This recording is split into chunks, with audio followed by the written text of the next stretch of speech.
غزہ کی ناکہ بندی توڑنے کے مشن پر گامزن گلوبل سمود فلوٹیلا پر اسرائیلی بحریہ نے حملہ کر دیا ہے۔ صہیونی اہلکار کشتیوں پر چڑھ گئے اور عملے پر بندوقیں تان لیں۔ 37 ممالک کے 201 رضاکاروں کو گرفتار کر لیا گیا۔ اسرائیلی حکام کے مطابق تمام افراد کو اشدود پورٹ منتقل کر دیا، جہاں سے انہیں یورپ ڈی پورٹ کر دیا جائے گا۔ حراست میں لیے گئے افراد میں سابق سینیٹر مشتاق احمد بھی شامل ہیں۔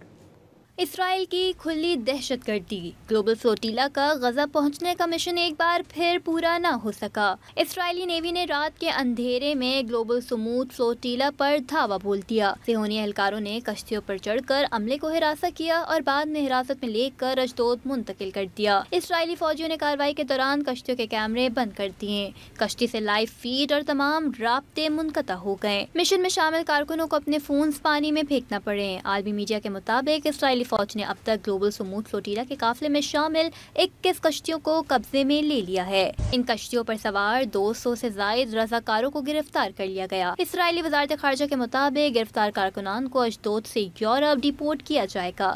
گرفتار افراد میں معروف سویڈش ماحولیاتی کارکن گریٹا تھمبرگ بھی شامل ہیں، جبکہ سابق سینیٹر مشتاق احمد کو بھی گرفتار کیے جانے کی متضاد اطلاعات ہیں۔ حماس نے سمود فلوٹیلا پر دھاوے اور کارکنان کی گرفتاری کو بحری قزاقی اور دہشت گردی قرار دیا۔ الجزیرہ کے نامہ نگار کے مطابق گلوبل سمود فلوٹیلا میں شامل ایک کشتی غزہ کے ساحل پر پہنچنے میں کامیاب ہو گئی۔ میکینو نامی اس کشتی کو بھی قابض فوج نے پکڑ لیا۔ ابھی بھی متعدد کشتیاں غزہ کی جانب بڑھ رہی ہیں۔